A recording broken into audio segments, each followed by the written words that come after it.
यह कहानी है उत्तराखंड के छोटे से गांव भरतपुर की। इस छोटे से गांव के बीच में एक पेड़ था जिसे सभी चुड़ैल का पेड़ कहते थे। उस पेड़ के पास से एक सड़क गुजरती थी।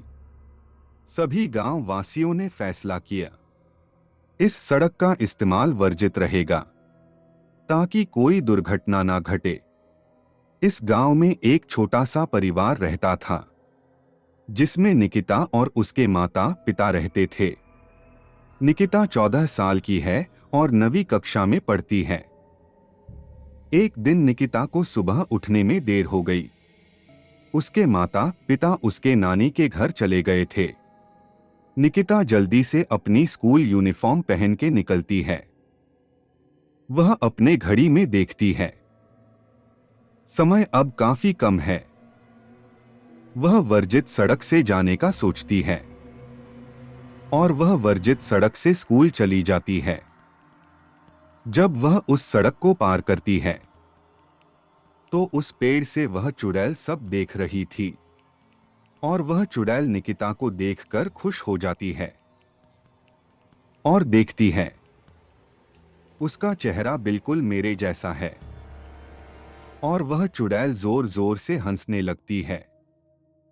निकिता, जो अब समय से स्कूल पहुंच गई थी, वह फैसला करती है कि उसने वर्जित सड़क का इस्तेमाल किया। वह यह बात किसी को नहीं बताएगी। अब निकिता स्कूल खत्म होने के बाद घर पहुंचती है और खुद ही खाना बना के खा पी के सो जाती है। वह चुड़ैल बस राह देख रही थी कि अब निकिता कब इसी सड़क से दोबारा आएगी और तब वह उसके शरीर में प्रवेश करेगी। एक व्यक्ति ने देखा कि वर्जित सड़क का रास्ता थोड़ा खुला है।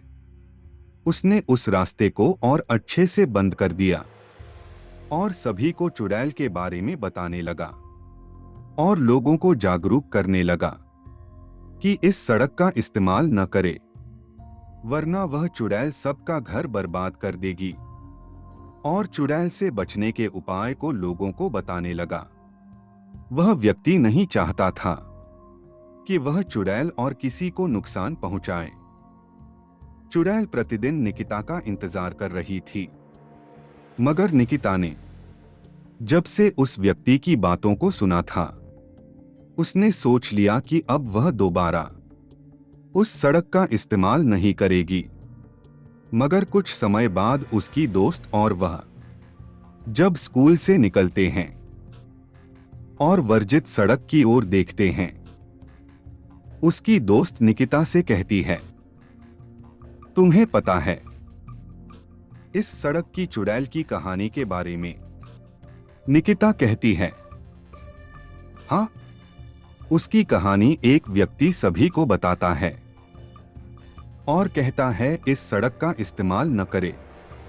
शीला, उसकी दोस्त, ऐसा कुछ नहीं है, चलो इस सड़क से आज तुम जाना। उसकी दोस्त, जिसका नाम शीला था, वह निकिता से जलती थी। वह चाहती थी निकिता इस रास्ते से जाए और वापस न आए। निकिता कहती है, ठीक है, शायद तुम सही हो, मैंने इस सड़क का इस्तेमाल किया है, मगर मेरे साथ कुछ नहीं हुआ। उसकी दोस्त इसी रास्ते से जाने के लिए निकिता को बोलती है। निकिता इसी सड़क से गांव में पहुंचती है। वह चुड़ैल निकिता को सड़क से जाते हुए देखती है और उसके शरीर में आ जाती है। जिस समय का इंतजार वह कई महीनों से कर रही थी, वह चुड़ैल निकिता के शरीर में प्रवेश कर लेती है और अगले दिन वह स्कूल जाने की जगह एक व्यक्ति के घर पे जाती है और उस घर में एक बच्चे को जाकर बहुत ज्यादा प्यार करती है। सब देखकर हैरान थे, कहते हैं, यह लड़की कौन है? इस घर के लोग कोई निकिता को नहीं जानते थे। वह चुड़ैल बस निकिता के शरीर में रहकर उस बच्चे को बहुत प्यार करती है, क्योंकि वह बच्चा उस चुड़ैल का ही था जिससे वह ऐसे ही मिल सकती थी। चुड़ैल अपनी सारी इच्छा पूरी करती है, अच्छा खाना खाती है और निकिता के माता पिता का प्यार भी पाती ही।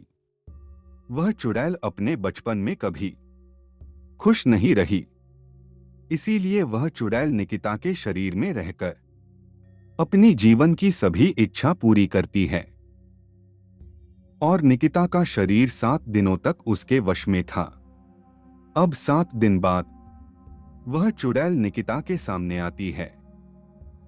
निकिता डर जाती है और डर से कांपते हुए निकिता पूछती है, तुम कौन हो? वह चुड़ैल निकिता को बताती है, तुम्हारी वजह से मेरी सारी इच्छा पूरी हुई।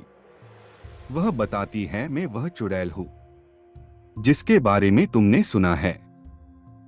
निकिता डर जाती है और भागने लगती है। वह निकिता को समझाती है, डरो मत, तुम्हारी वजह से मेरी सारी इच्छा पूरी हुई। तुम्हारा शुक्रिया। निकिता पूछती है, तुम कौन हो और तुम चुड़ैल कैसे बनी? चुड़ैल बताती है, मैं बचपन से बहुत गरीब परिवार में रही हूं। मेरे घर वालों को हमेशा मेरी चिंता लगी रहती थी कि मेरी शादी कभी नहीं होगी। मेरे पिता ने मेरी पढ़ाई लिखाई बंद करवाकर कम उम्र में मेरी शादी करा दी। मेरा जो पति था वह मुझे रोज मारता था। मेरे पिता ने बहुत कम दहेज दिया था। वो यही बात से नाराज रहता, मुझे परेशान करता था। उसने दूसरी शादी करने की सोची, मगर जब उसे मालूम चला कि मैं मां बन रही हूं, तो बच्चा पैदा होने तक इंतजार किया। फिर जिस दिन बच्चा पैदा हुआ, उसी दिन मुझे मेरे पति ने गला घोट के मार दिया। मैं अपने बच्चे को भी नहीं देख पाई। मेरा पूरा बचपन बर्बाद हो गया। मैं जब चुड़ैल बनी तो सबसे पहले अपने पति को मार दिया, जैसे उसने मुझे मारा था। फिर मैंने अपने बच्चे को एक भले व्यक्ति को दे दिया, मगर मैं अपनी इच्छाएं पूरी नहीं कर पाई। अब मैं अपने जीवन की इच्छा पूरी कर चुकी हूं। तुम्हारा धन्यवाद। निकिता ने बोला, तुमने मुझे ही क्यों चुना? क्योंकि तुम्हारा चेहरा बिल्कुल मेरे जैसा है। यह बात सुनकर निकिता को बहुत दुख हुआ कि चुड़ैल के साथ बहुत बुरा हुआ है। वह चुड़ैल की इच्छा पूरी हो चुकी थी। वह अब चली जाती है और निकिता सभी को बताती है, और उसके बाद वह वर्जित सड़क खुल जाती है। अगर आपको हमारी कहानी अच्छी लगी तो please like and subscribe my YouTube channel.